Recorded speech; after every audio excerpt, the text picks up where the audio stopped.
Chama cha Mapinduzi kimeibuka na kutoa taarifa yake kufuatia Chama cha Demokrasia na Maendeleo Chadema kufungiwa kujihusisha na siasa. Hatua hiyo inakuja ikiwa ni siku chache tangu ambapo Joseph Butiku azungumza hadharani juu ya yanayoendelea nchini Tanzania, huku akishutumu vikali CCM pamoja na serikali kuhusika dhidi ya mikakati ya kuizuia Chama cha Demokrasia na Maendeleo Chadema kutojihusisha na siasa.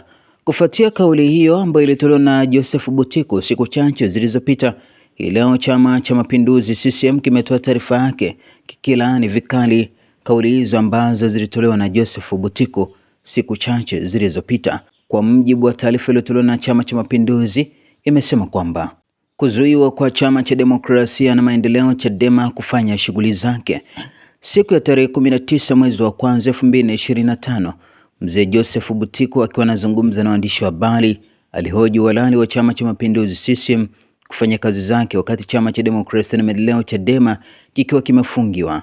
Chama cha Mapinduzi kinapenda kutoa ufafanuzi kwamba hakihusiki kwa namna yoyote na kufungiwa Chadema kufanya shughuli zake. Kuzuiwa kwa Chadema kunatokana na uamuzi wa Mahakama Kuu katika maombi madogo namba 8960 ya mwaka 2025.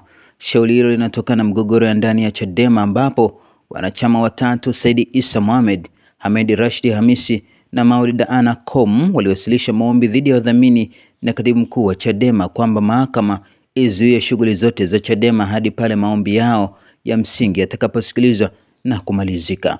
Maombi hayo ya msingi yamo katika shauri namba 8323 la mwaka 2025.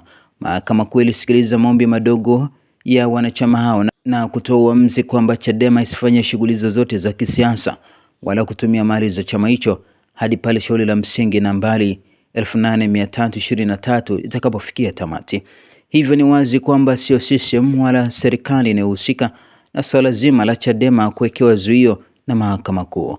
Watanzania na watu wote wenye nia njema na nchi yetu wanashuhudia kupuuza upotoshaji huo na kujiepusha na kauli zozote za chuki zinazokusudia kuliumbisha taifa letu.